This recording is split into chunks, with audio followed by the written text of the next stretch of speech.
I'm Debbie Brilling, and I'm the Executive Director of the Auditory Verbal Center.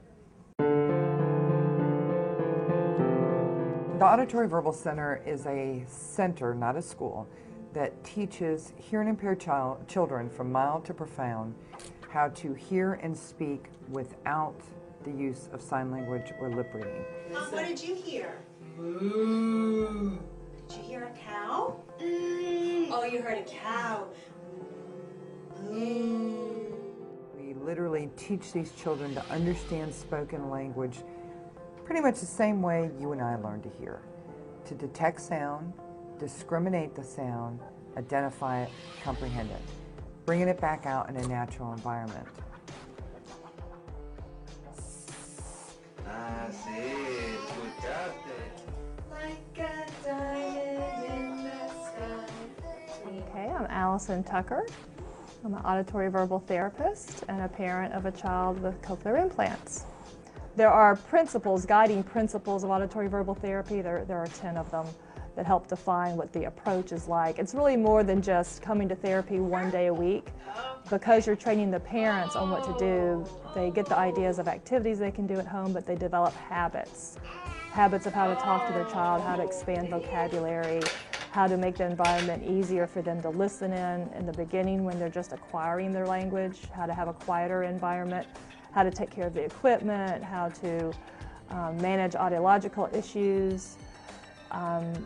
So it really is teaching the family how to have a lifestyle that facilitates language development in their child and independence in their child to be able to function in the mainstream of society.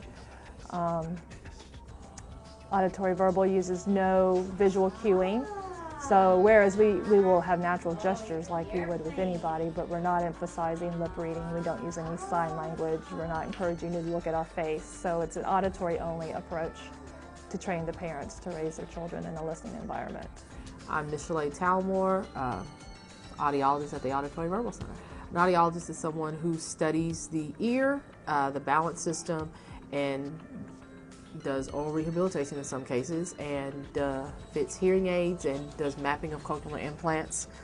Quite a varied field. We're basically the sister to speech pathology. We work in accordance with each other.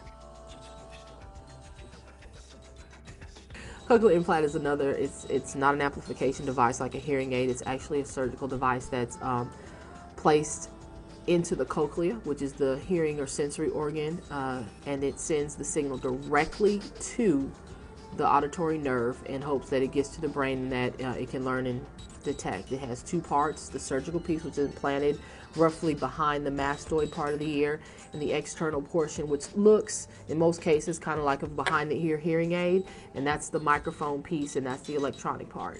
The cochlear implant has to be mapped. It's M, capital A, capital P, then P, P-I-N-G. And what they do is they make all these adjustments with the computer because they can actually stimulate the nerve and measure how the nerve is responding. So it's a much more sophisticated way of getting sound.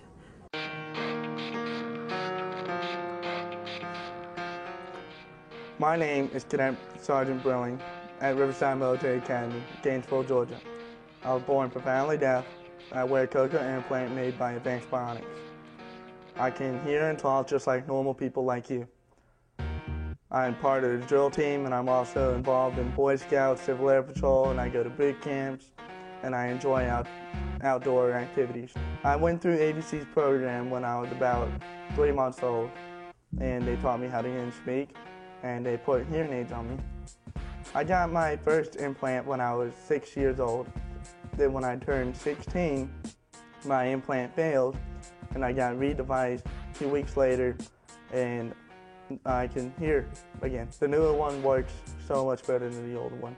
I can hear music clear and people sound much better. Actually, a lot of my friends didn't know I had a cochlear implant or that I was born deaf until after we met the first couple of times. And then I'll tell them what this is, and then they'll be like, oh, okay. If I didn't have my implant, I probably wouldn't have the life I have right now. I wouldn't be at Riverside Military Academy. I wouldn't be on drill team. I wouldn't be able to have most of the friends that I have. wouldn't be able to talk with a phone, play sports, do all the fun stuff. So I'm really thankful that I have it.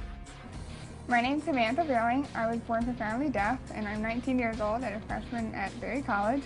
I graduated from ABC at 8 years old, and now I have a cochlear implant and hearing aids to help me hear. I was diagnosed profoundly deaf at age 2, and I immediately started the program. When I was just turning 16, I got the Advanced Bionics cochlear implant. Now that I have the implant, I can hear a lot more, such as my dog licking itself, the water from the water faucet, and just different things I never heard before. When I first got the implant, it was nothing but beeps for when you first get turned on. And my first word that I could hear that sounded I loved was spaghetti-o. That was insane because of all the beats in each syllable. If I hadn't got the implant, I probably wouldn't be where I am right now. I would be signing, and I definitely wouldn't have the friends I have now. Actually, nobody really knows about it unless it comes up in conversation. If I can't hear them, nobody knows that I'm profoundly deaf. I will say you have to catch these kids at birth, or the window of opportunity, so to speak, is birth to about 3 or 4 years of age, while the auditory cortex is still being developed. Once you get diagnosed with a hearing loss at birth or shortly after, you fit them with hearing aids, and by the time they're 1 year old, get a cochlear implant if the child is profound, and then you get them into some kind of program. Like I said, we're a center, not a school, so you would come for 1 hour a week, do therapy with the therapist, and we give mom or dad or whoever's bringing the child lots of lesson plans to go home and continue doing therapy every day, an hour a day, and then bathe the child in sound all day long. But you've got to get them young, and our kids are going to be here from 2 to 5 years, depending on the degree of the loss, and if there's other disabilities going on. 70% of our children have multiple disabilities. We only work on the hearing impaired portion, and when they graduate, they're age appropriate, expressively and receptively to their hearing peers, needing no additional help, mainstreamed in the public schools or whatever classroom they choose to go to, not special ed, a regular classroom with hearing peers by the time they're in kindergarten.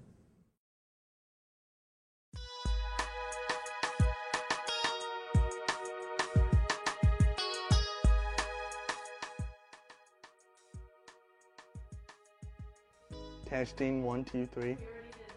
I like Johnny Depp in the background. Oh yeah.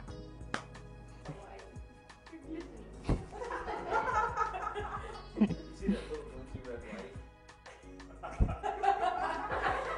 You're flashing the world. 3. I am? Nobody told me? Damn! Nice, y'all. Hey, can I catch your husband that way?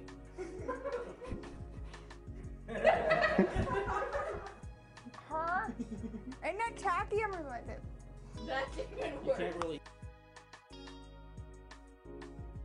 Thank you, ABC, and thank you for your support. I want to thank you for your support and everything you've done for us.